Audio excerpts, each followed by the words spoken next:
Добрый день, добрый вечер. Продолжаем нашу работу.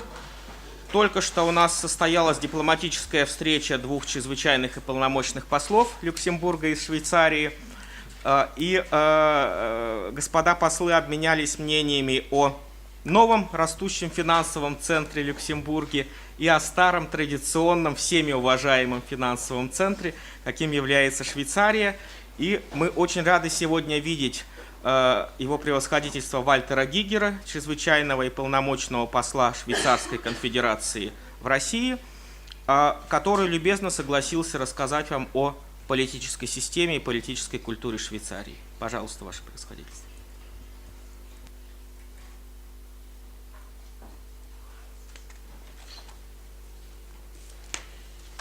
Thank you very much, Mr. Director. Ladies and gentlemen, first of all, I would like to introduce my colleague, Mr. Felix Baumann. He is counsel at my embassy. Together, we hope to be also able to answer all questions you should have about Switzerland. I would like to thank you for inviting me. I have been asked to speak to you about the political system of Switzerland and the political culture. First, I would like to give you very briefly some short information about Switzerland, then speak about the political system. After the political system, we can make a little break and you can answer my questions, or not, I will answer your questions. Perhaps I have also questions to you. And then we can speak about the political culture. But I'm very open. It's already 7 o'clock. I know you have been working. So if you think you would like to ask me questions to avoid that you are sleeping in, then you can also interrupt me. I'm very open. I think it's important to have a good atmosphere, and I feel well if you are feeling well. Okay, now let me start in giving you some general information about Switzerland. With 40,000 square kilometers and a population of about 7.58 million people, Switzerland is a small country. With a GDP of 540 billion Swiss francs in 2008, what is about $500 billion. However, per capita, Switzerland is one of the richest countries in the world. Since Switzerland has no raw materials and any fossil energy resources, the origin of this wealth is our labor, as well as good trade in goods and services. In 2009, last year, Switzerland was exporting goods for over 180 billion Swiss francs. Just that you know, a Swiss franc is about 28-30 rubles. And we imported goods for over 160 billion Swiss francs. Now, every second franc of our GDP is earned in transactions with abroad. Switzerland is strongly integrated in the world economy. Thanks to our openness to the world, Switzerland was #1 country in 2010 report on global competitiveness of the World Economic Forum. These are the general informations I wanted to give you about Switzerland. Do you have to this any question? Or shall I continue with our political system? Okay, coming now to our political system and our political culture, I would like to underline, while economically we are highly integrated on the European and global levels, politically we are quite a singular case. Switzerland is a multi-ethnic, multilingual and multi-confessional nation. It has been a federal state since 1848, one of 23 in the world, and the second oldest after the United States of America. Our origins go back to the 13th century. The saying is that in 1291, the three founding members, Uri, Schwyz, and Unterwalden, concluded a mutual defense agreement to protect their property and rights against foreign attacks. You must imagine, at this time, these three entities were surrounding a lake. You have a card of Switzerland there. We were at that moment ruled by the Habsburgs. And of course, today one would say it was a peasant rebellion. What I also would like to add, outside the written text,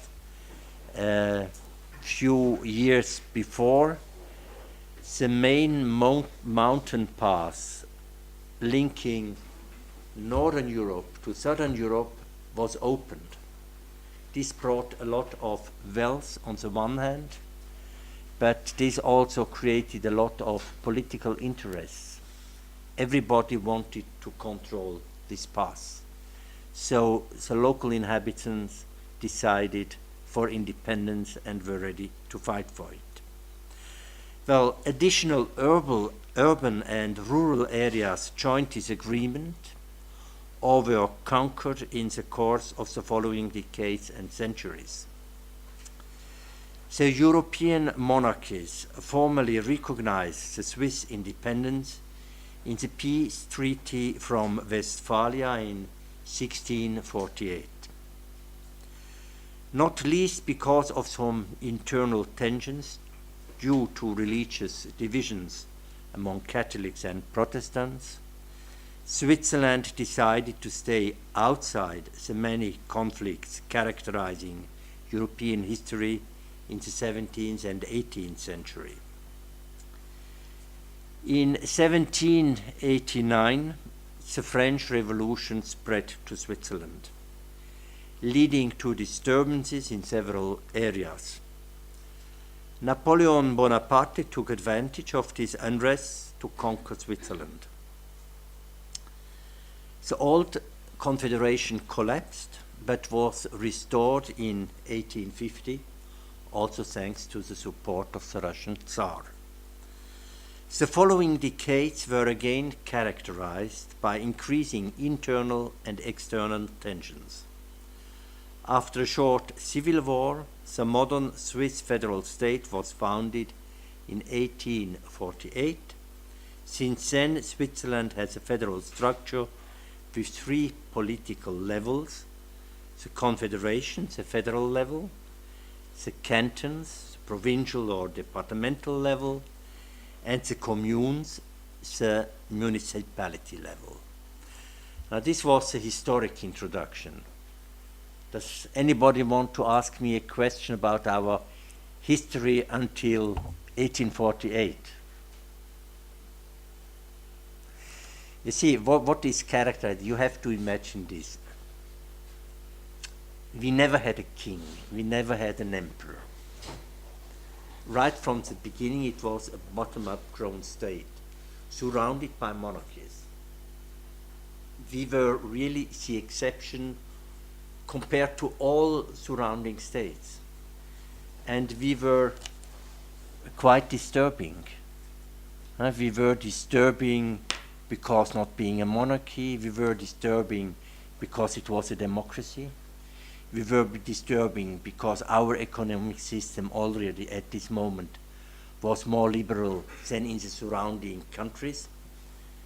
And already at this time, we were a haven for many revolutionaries. And you know that at a certain time we had Lenin, we had also not only Lenin, but also other Russians came to Switzerland. But this was not particular in our relationship with Russia. We had opponents to the French, to the Germans, to the Austrians, and so on. So I do not know whether my colleague agrees with me, but I think in the 19th century we really were a disturbing factor in Europe. Now I'm speaking about our political system. I start with the Confederation. Confederation is a term used in Switzerland to refer to the central state. You know, the abbreviation is CH. It comes from the Latin name Confederatio Helvetica. Confederatio means, of course, confederation. Helvetica refers to the Helvetii, an ancient Celtic tribe who settled in the region of present Switzerland roughly 2,000 years ago. The Confederation has only authorities in those areas in which it is explicitly empowered by the Constitution. For example, in foreign policy and defense, in custom and currency matters, and in enacting federal legislation that apply throughout the entire country. Tasks, and this is very important, tasks that are not explicitly designated federal matters fall within the responsibility of our cantons. Switzerland, as I told you before, can therefore be qualified as a bottom-up state. Competencies are not delegated from the top down, but from the lower level up. Therefore, the concept of decentralization, which perhaps you are studying, does not describe properly the Swiss political system. Switzerland has a very strict separation of the three powers, the legislative, the executive, and the judiciary. This separation does not only concern their functions, but also their personnel.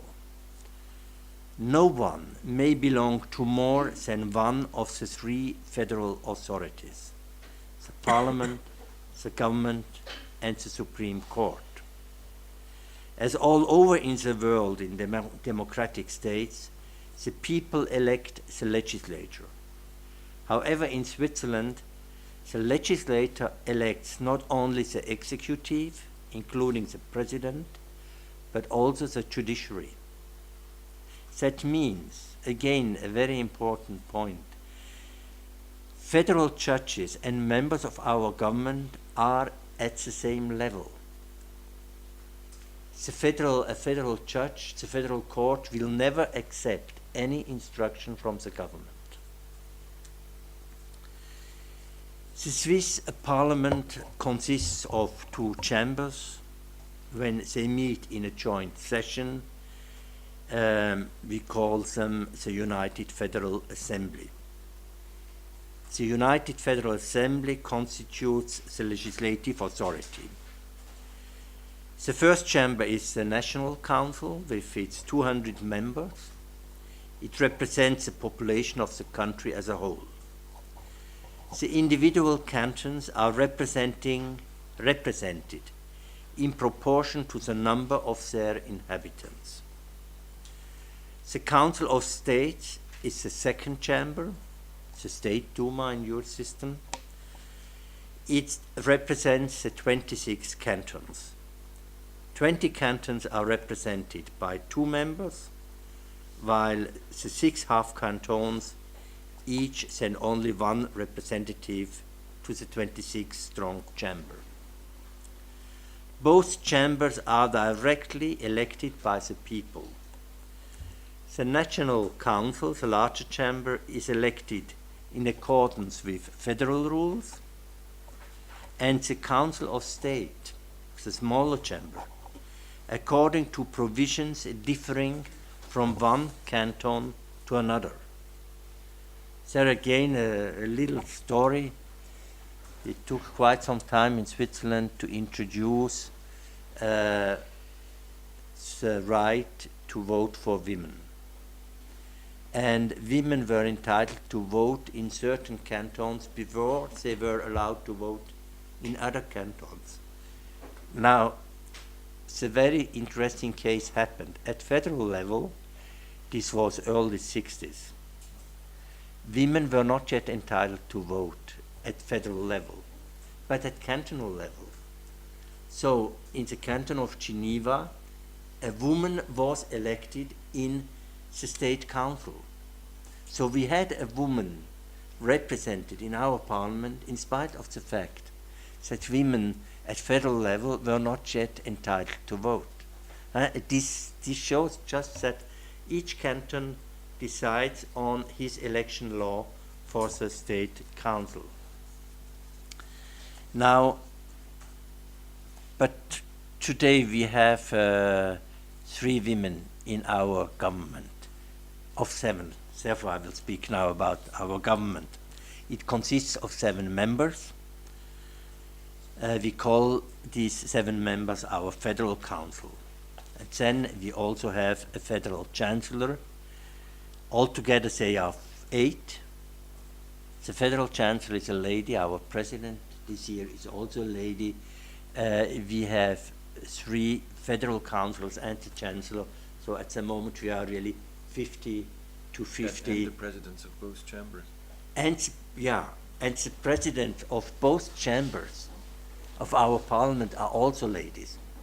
So this year Switzerland is lady ruled, and it goes quite well, I have to admit.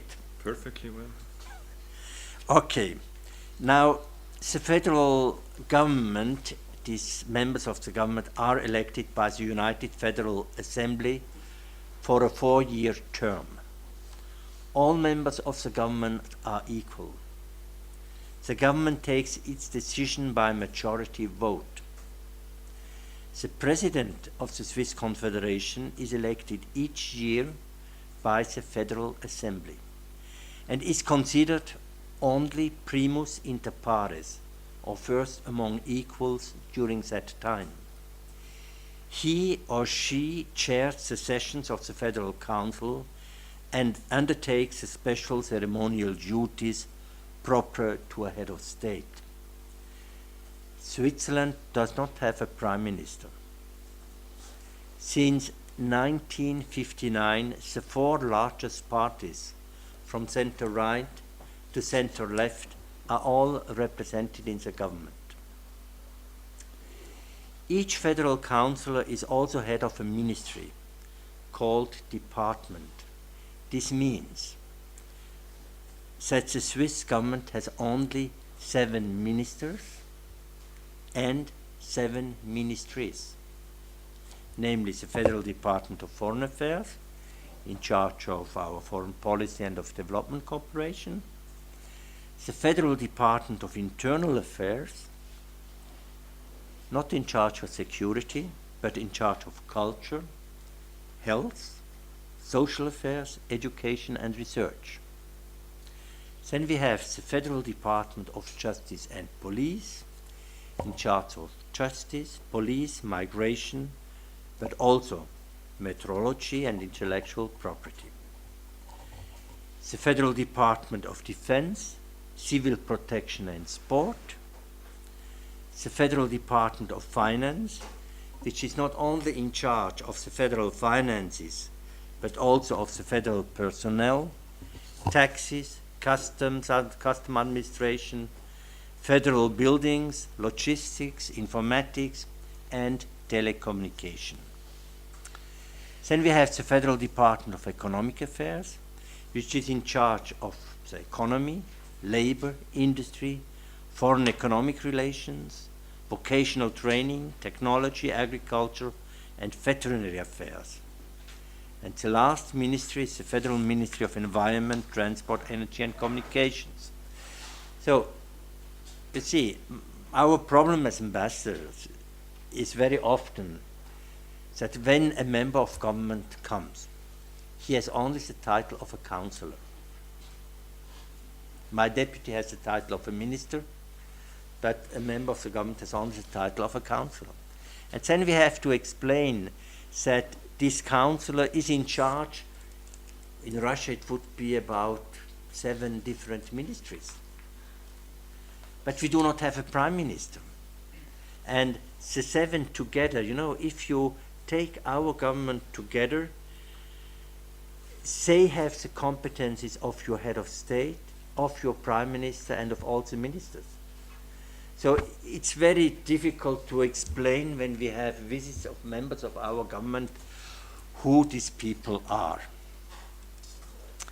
Then the highest legal rulings are made by our Federal Supreme Court.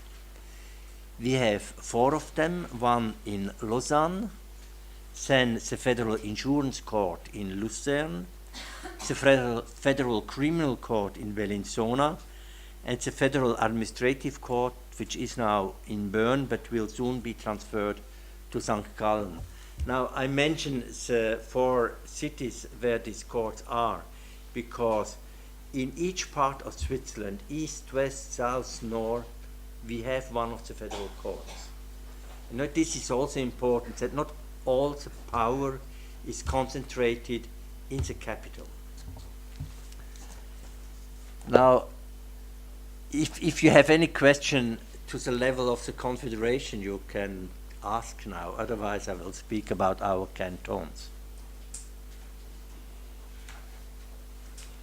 Shall I continue? Well, the next political level are the cantons, comparable to the Russian provinces. We call them in Switzerland the states. We have 26 cantons in Switzerland. They are the states that have originally united in 1848 to form the Confederation, each relinquishing part of its sovereignty to the federal level. The Canton Jura is the only canton which was created in the 20th century. On 1st January 1979, it separated from the canton of Bern to become a canton in its own right. And if you would like, afterwards we can speak how this has happened, this separation, this creation of a new canton without any civil war, but it was a legal procedure. Under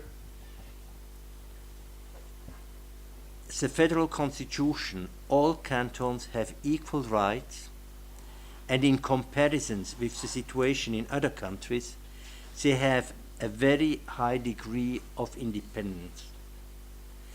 The responsibilities are in particular healthcare, education, culture, as well, and this may be astonishing for you, the police.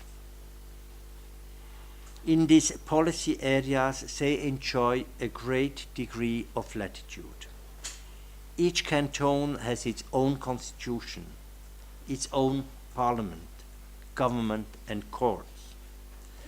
The size of their parliaments is between 58 for the smallest and 180 members for the biggest. They are all elected by the people, in most cantons by a system of proportional representation. The cantonal election laws are within the competencies of the cantons. Their governments have 5 to 7 members. They are all elected by the people, in 24 cantons by a simple majority system, and in 2 cantons by proportional representation. Again, I would like to mention, at federal level, the government is elected by our parliament. But at cantonal level, the local governments are elected directly by the people. This is the cantonal level. The third level is municipalities level, so our communes.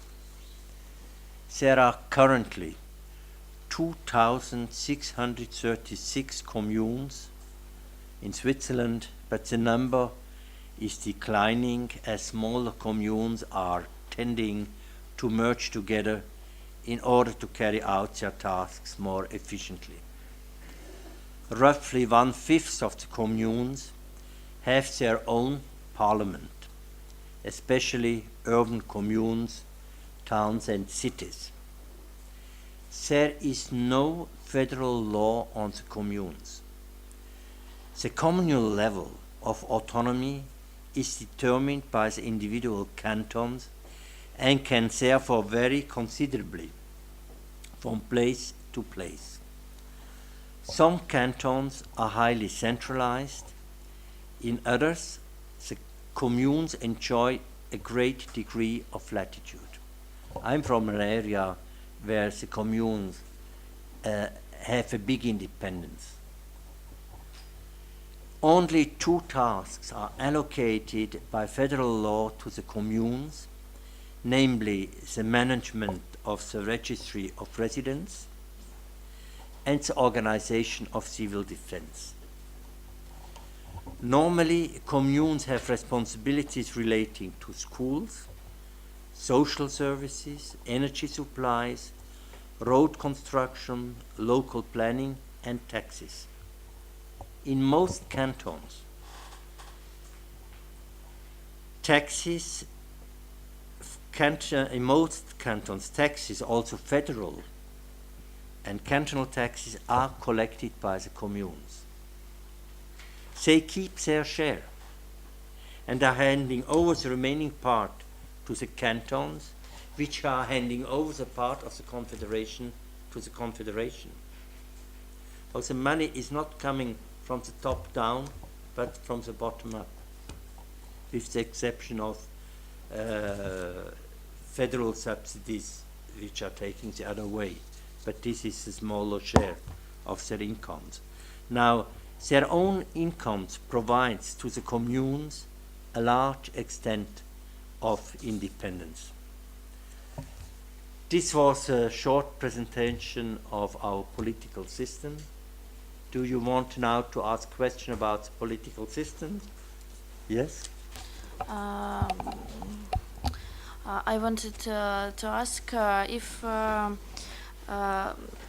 do the constitutional law of your cantons differ too much, or do they have some exchange, some exceptions? Thank you. I think you understand. There are big differences in the constitutions from one canton to another. But the Federal Assembly has to accept these constitutions. And what this means Federal Parliament. And what is checked is, are there contradictions to federal law? But there are very big differences, yes. Господин посол, коротко, основные мотивы вступления в Шенген в прошлом году для Швейцарии. Yes, we can speak now about this question. Switzerland is surrounded by the European Union.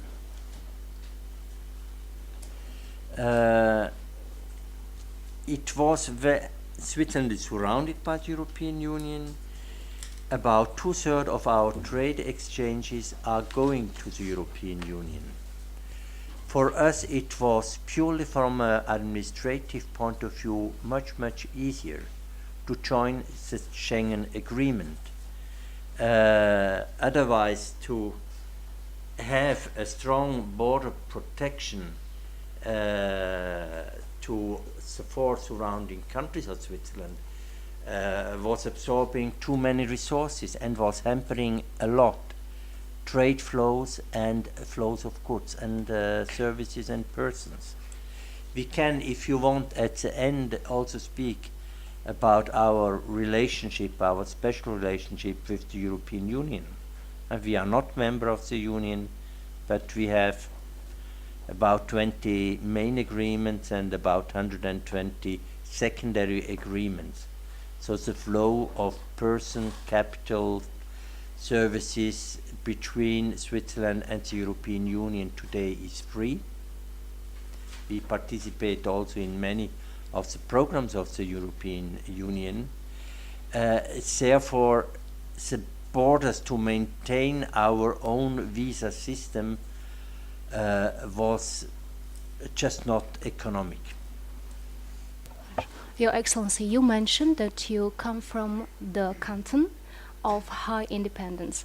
Could you be more specific and could you introduce us the features of your canton?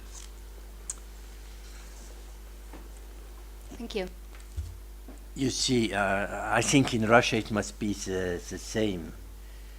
Our areas where we are coming from are always the nicest and the best ones. I have to specify that I come from Slovakia, which is also called small Switzerland. Okay, so I think in Slovakia it must be exactly the same. If you are from Bratislava, then Bratislava is the best. If not, the other region. I'm coming from Appenzell. Appenzell is one of the half cantons. It's historically very interesting because when we had these conflicts between Catholics and Protestants, at a certain moment, well, we had either to fight against each other or to separate. And we just decided to split. This was in the 17th century. But in these mountain areas, there was no central power. The real power was with the local communities. And just to give you one example, well, I'm now an old man, I'm over 60, but in my village, during the time, this was in the 50s, I'm born in 46. In the 50s, when I went to school, we didn't have in my canton a cantonal law regulating schools. This was the competence of the local communities. Today, we have in this canton a cantonal law regulating schools, but in Switzerland, but this is more already what I will be speaking afterwards, our political culture. In Switzerland we have 26 different school systems. We have not, what we have in our constitution is an article prescribing that school is compulsory, is obligatory for everybody, and it has to be free. That's all. Now, we need a coordination amongst the cantons. How does this work? This works by a conference of the education ministers of our cantons, where they coordinate their school programs. There is, of course, a closer coordination amongst the 6 French-speaking cantons. They have common materials, but not on everything. The eastern part of Switzerland, where I'm coming, we also have some common school materials, but we have no common school books for Switzerland. This would just not be acceptable. I mentioned the police. The police is a cantonal matter. We have a federal police, but the federal police has no right to intervene. If there is a criminal case, the federal police does not intervene. All this is done by the cantonal police corps.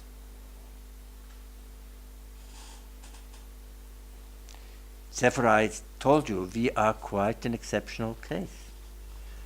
В таком случае, а кем регулируется армия Швейцарии?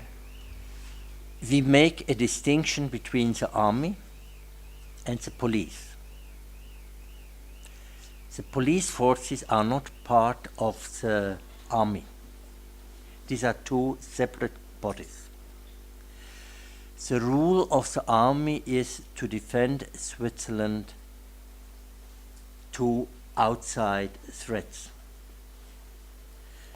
To maintain, to guarantee the security inside the country, this is the task of the police and not of the armed forces.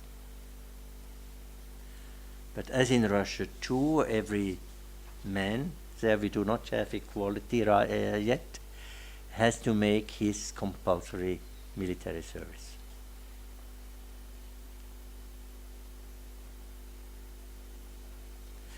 But again, you know, for instance, rules and regulation for carrying arms for police forces, these are cantonal laws. So we have a lot of coordination which is done amongst the cantons. They conclude agreements. If all cantons agree, it becomes nearly law in Switzerland, but it's not imposed by the central state. I don't know, Felix, you can all the time also intervene. Yeah, it's, you see, it's a system which may seem strange to you and which is only possible, I think, in my country. This is only possible in a bottom-up grown state. I will now tell you more about our political culture, and then you will see why this system is working, because otherwise you cannot understand how all this is working. Can I continue?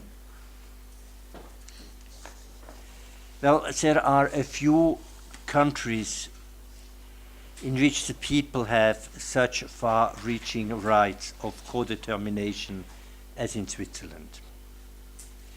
According to the federal constitution, the Swiss people are sovereign, and that's the supreme political authority.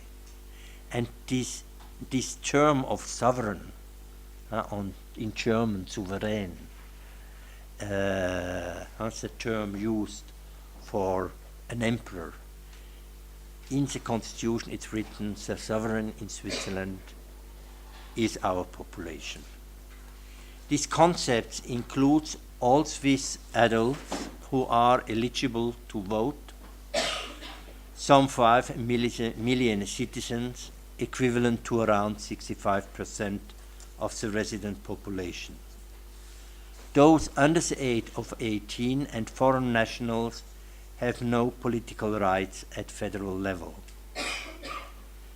The long democratic tradition, the bottom-up formation of our state, the comparatively small size, both in terms of geography and population, and ultimately also the high level of literacy and diversity of media are decisive in ensuring the proper functioning of this particular form of state.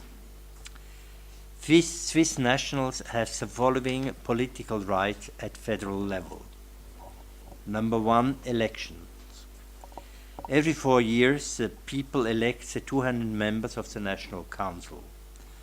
All Swiss citizens over the age of 18 years may take part in these elections, both actively and passively. In other words, they may cast their votes and stand for elections themselves. Federal civil servants are required to choose between their profession and elected offices should they be elected at federal level. I cannot be member of parliament and ambassador at the same time. In the cantons which have more than one seat in the National Council, eligible voters have 2 options to point their favorite candidate. They may indicate the name of their preferred candidate on a blank list, or they may use a pre-printed list of candidates provided by a specific party or group, with or without making any changes to the list. You can take a party list and strike out some names. The elections of the Council of States, the smaller chamber, the Senate, are not regulated at federal level, but all the cantons have settled for popular elections so that all 246 federal members of the parliament are elected directly by Swiss citizens. So an election is the first right. Second, voting. Now it's getting interesting again. Those who are entitled to take part in parliamentary elections may also cast their vote in popular ballots.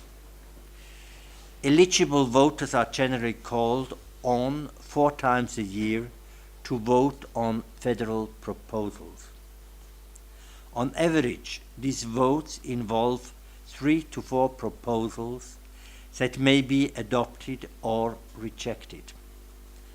Popular ballots are mandatory for all amendments to the federal constitution and for membership in specific international organizations. Therefore, we had to vote to join the United Nations. You'd have to vote to join the European Union. An acceptance of such a proposal needs what is known as a double majority. The proposal must be accepted firstly by the popular majority, i.e. the majority of the valid vote cast in the whole country, and secondly by the cantonal majority. This means voters must accept the proposals in a majority of cantons. This means that even if a majority of the population is in favor of a change of the constitution, if a majority of the cantons is opposed, it will not enter into force. New laws and amendments to existing laws and similar parliamentary decisions, along with certain international treaties, are only put to the vote if required by an optional referendum. A popular majority is then sufficient for such a proposal to be accepted. Again, if the parliament, the 2 chambers of the parliament, decide on a new law, I will come now, it is possible to organize a referendum against it, and it can again be rejected. Now, the people can undertake popular initiatives.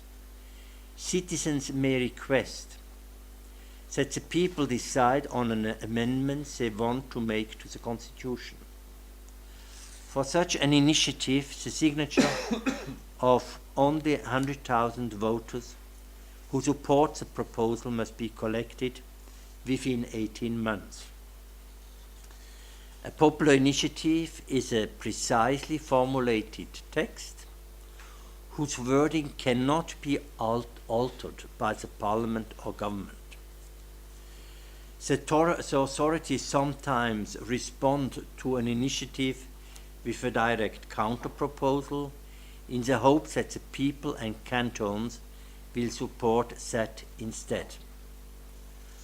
Popular initiatives do not originate from parliament or government, but from the people. They are regarded as a driving force behind our democracy. And second direct popular right are the referendums. The people is entitled to pronounce itself on parliamentary decisions. Federal legislations, decision of parliament, and certain international treaties are subject, as I told you, to this optional referendum. In case a popular ballot is held, if 50,000 citizens so request, the signatures must be collected within 100 days of publication of the new legislation. The referendum is similar to a veto and has the effect of delaying and safeguarding the political process by blocking amendments adopted by the parliament or the government or delaying their effect. The referendum is therefore often described as a brake applied by the people. Referendums contribute to large political agreements because they prompt the parliament to include as many interested parties as possible in the debate on new laws or legislative amendments. This promotes a culture of compromise. Only proposals that are supported by a vast majority have any chance for not falling victim to an optional referendum later on. I would like to give you now some information about the effectiveness of popular initiatives and referendums. Of a total of 116 popular initiatives that have been voted on over the past 40 years, the vast majority achieved less than 50% votes in favor and were rejected. Most of these initiatives are not, however, entirely ineffective. The concerns they address often give rise to a broad debate and are eventually translated, at least partially, into new laws. Since 1971, referendums were successfully launched on 91 occasions. They were won 29 times, which amounts to a success level of almost 1 to 3. This shows that it is difficult to win a popular initiative or a referendum. But these direct democratic rights, as we call them in Switzerland, are by far not ineffective. Mandatory referendums are also taking place at cantonal level. In many cantons, not only changes of cantonal constitutions, but new laws or amendments of laws have to be submitted to mandatory referendum.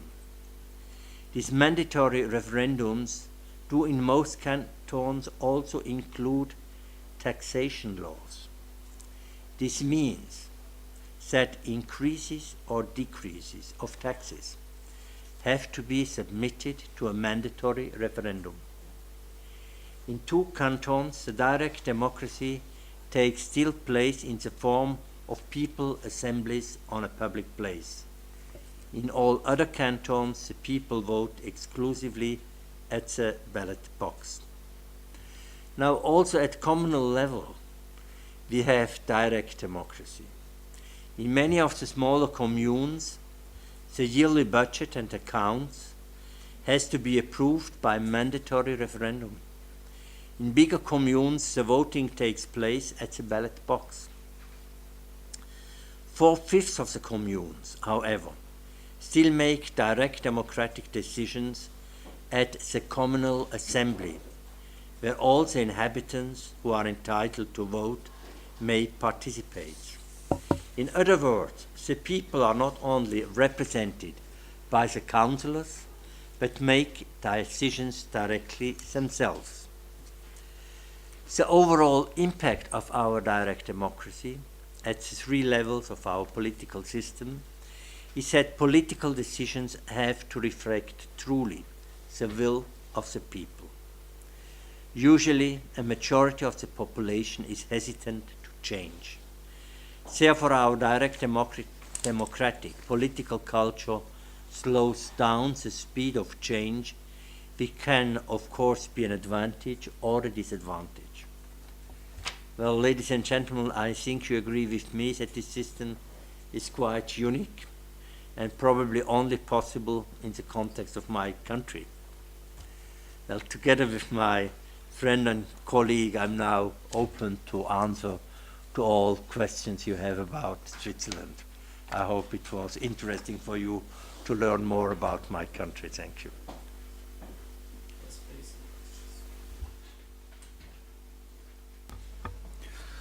Господин посол, насколько я понял, на кантональном уровне есть свое законодательство, и в разных кантонах оно может быть разное. Вот при том, что значит, в разных кантонах разное законодательство, и значит, оно не противоречит федеральному законодательству, как защищаются интересы гражданина Швейцарии, как бы в том случае, если одно и то же деяние по-разному оценивается в разных кантонах? Я имею в виду, допустим, уголовное законодательство. Well, since some time now, the criminal law has been harmonized at federal level. There are still differences in the criminal procedural laws, which can distinguish from cantons to cantons. But the legislation is harmonized regarding crimes, also regarding civil law, for instance, marriage, divorces, and things like this. But also there we still have differences. So I may tell you a little joke. A joke which is very popular also in the Russian Foreign Ministry. Now there is a Russian and a French and a Swiss are discussing together how children are made in Russia and France and Switzerland.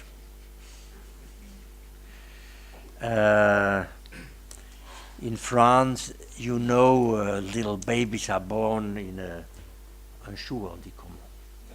In a cabbage. I do not know how it is in Russia. Is it the same? Well, in in Germany, it's the stork bringing the babies. And then the Swiss was asked, well, how is it in Switzerland? And the Swiss was thinking a little bit, and the answer was, it's different from canton to canton.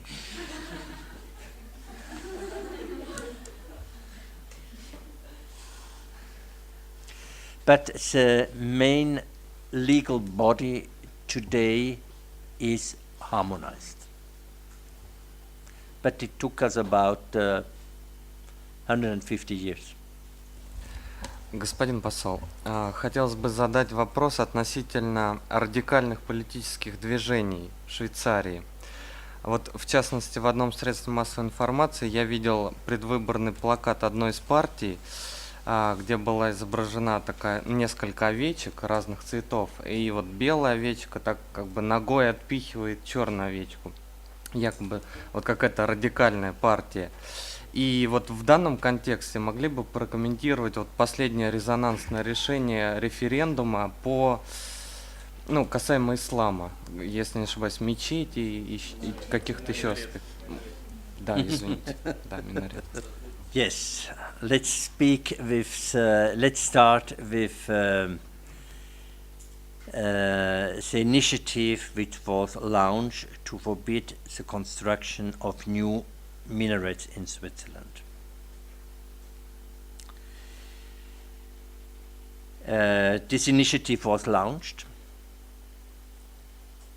The government didn't take the decision that such a decision was against the federal constitution and has presented it to the vote.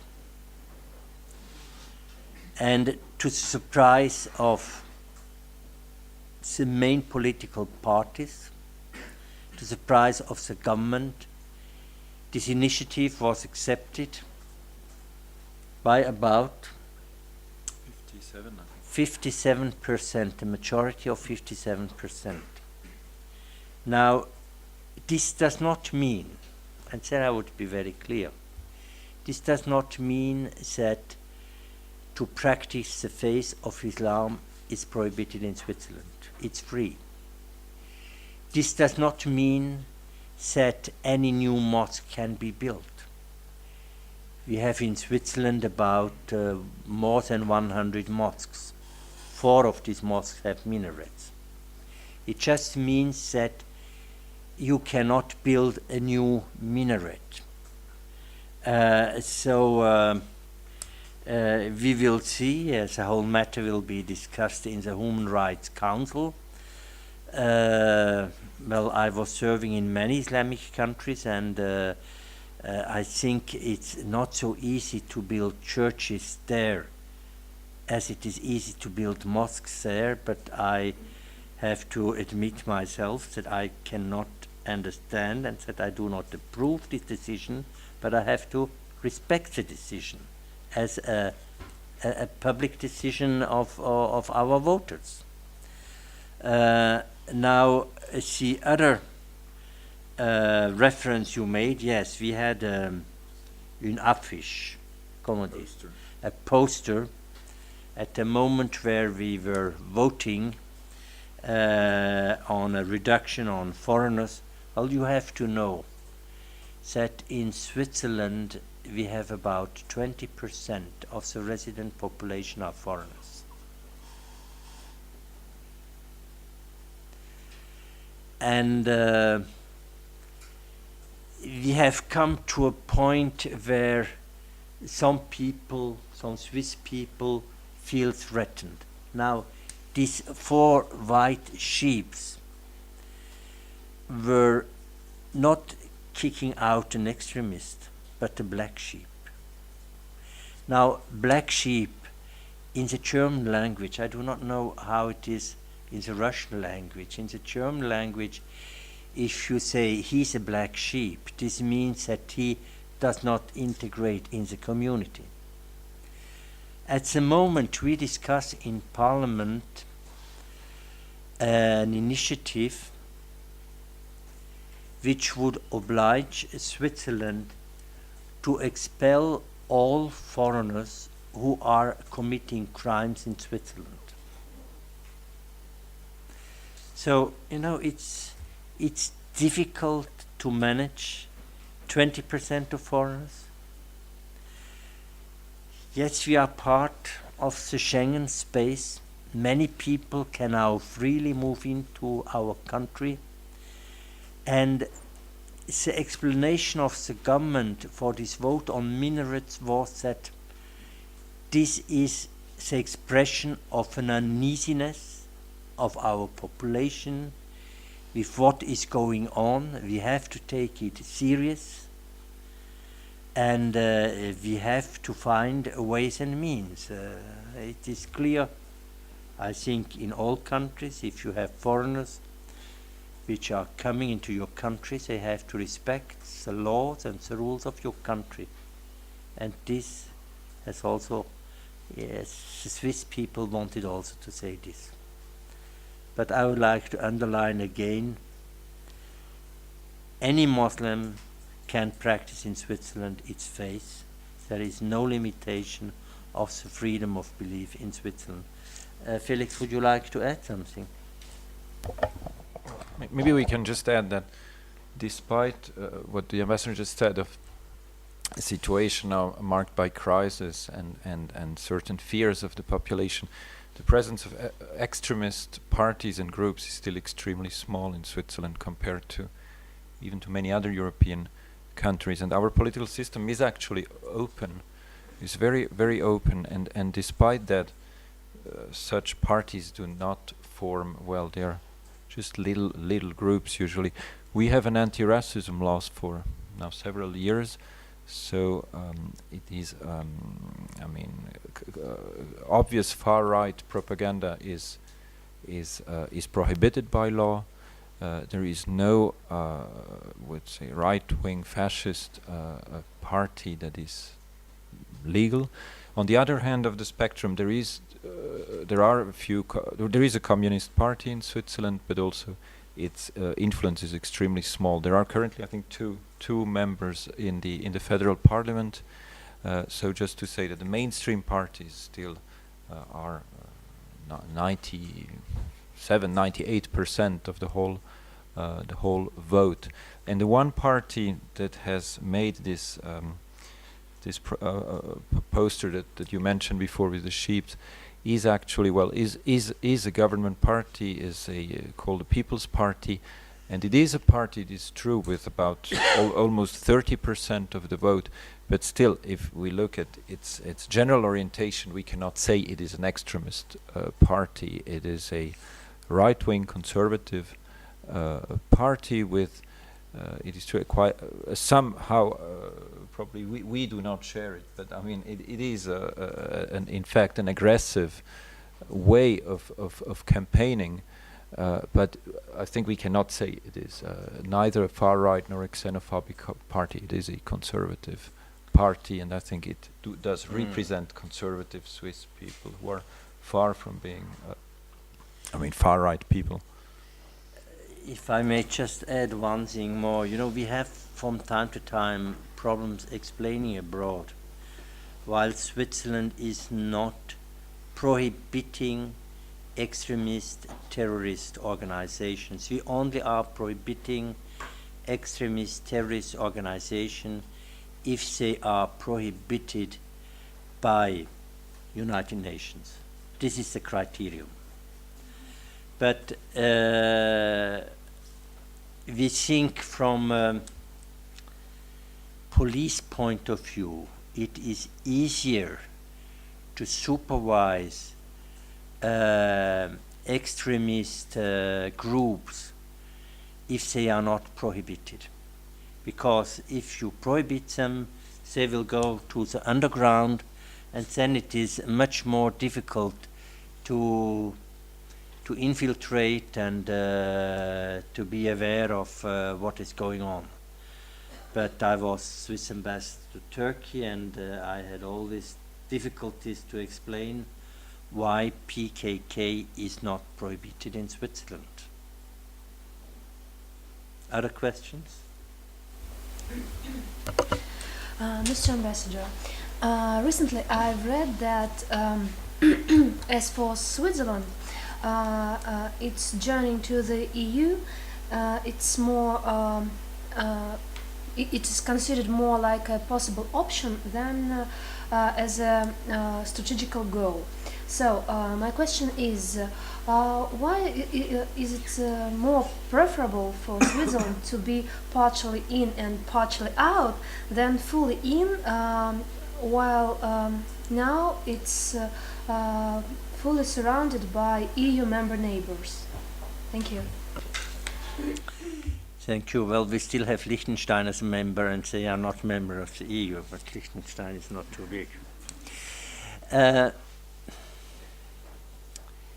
At the moment, it is not so objective of the government to join the European Union. It was defined as a long-term strategic possibility. If we would have to vote now, it would be rejected. And there is no reason why the government should now negotiate with the Union when we know perfectly well that joining would be rejected. Now, since we are in the center of Europe, I pretend that we are the most integrated European country. We have the most trade flows, the most flows of persons, the most capital flows with other countries than any other European country. But therefore, we have a free trade agreement with the European Union. We have agreements on free movements of persons. We have transport agreements. We participate in the research programs, and so on and so forth. Now, if you have only a rational approach, you can say, why don't you join? Because being outside, you have just to copy what they do. You cannot influence the decision-making process. Well, surprise, to maintain this political system I have presented to you, with these referendums and initiatives, this would hardly be difficult as a member of the European Union, because we then would have to decide to change the constitution in a way that decisions of the European Union cannot be submitted anymore to a referendum. And this would at the moment not be acceptable. Now, I think from a democratic point of view, as a Democrat, I regret. Now, since I have joined the Foreign Service in '74, since this year, I remember, because my first assignment was in our integration office. since all these 35 years, we are taking over nearly all EU rules and regulations. Each time when we are presenting a proposal to the government on a new law or an amendment of a law, we have to inform the government or the parliament, is this Euro compatible?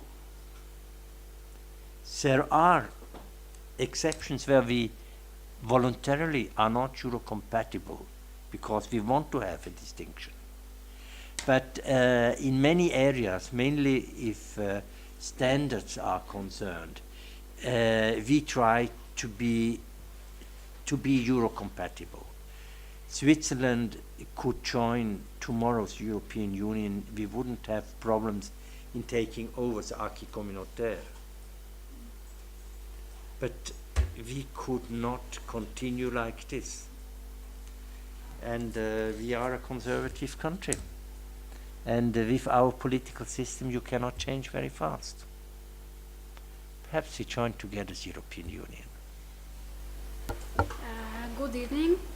And if you give me this opportunity, I would like to ask two small questions.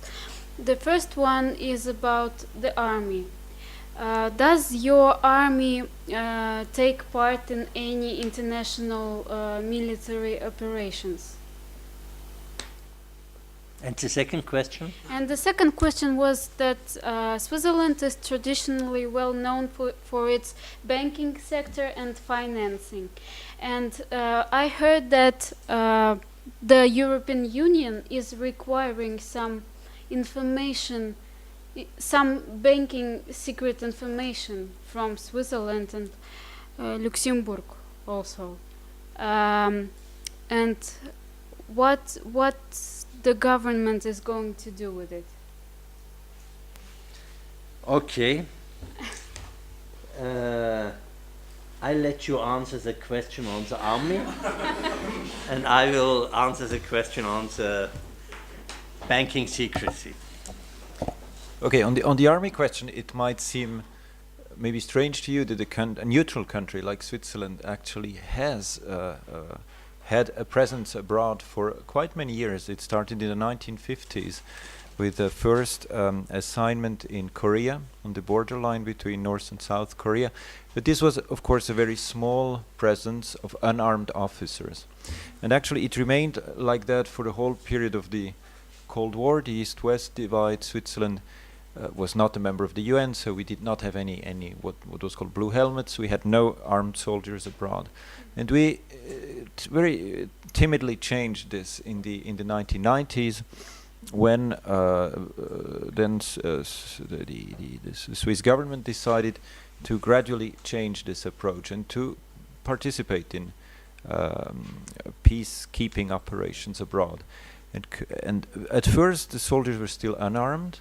Later on, also in a popular vote, the Swiss population then accepted that soldiers could be armed, however only for self-defense. So Swiss soldiers never participate in any peace enforcement or combat actions abroad, but only on classical peacekeeping operation. And we have currently, well, it's not much, but it's about 250 soldiers abroad. We have the bulk of it, is about 220 is serving in Kosovo, in the NATO-led KFOR, Kosovo Force, even though we are obviously not a NATO member neither, but we can participate as a non-NATO country in this operation. We also have soldiers within EU operations, for example in Bosnia, in the Altea, EU Altea operation. We have about 20 soldiers, including helicopters, and we have some other spare soldiers in different UN missions, in Lebanon, in the Middle East, in Nepal as well. So there are different contributions, but it's currently a very, very critical political debate actually going on in Switzerland on how to develop this in the future. And it is no secret that our foreign ministry would like to have a bit more present role for our military as a complement to our civilian activities in peace, in our peace promotion, but some political forces do see that a bit differently. You have not mentioned a very important Swiss contingent abroad. The Vatican Guard. The Pope is protected by the Swiss Guard. I was just looking what we had on earth and not on heaven.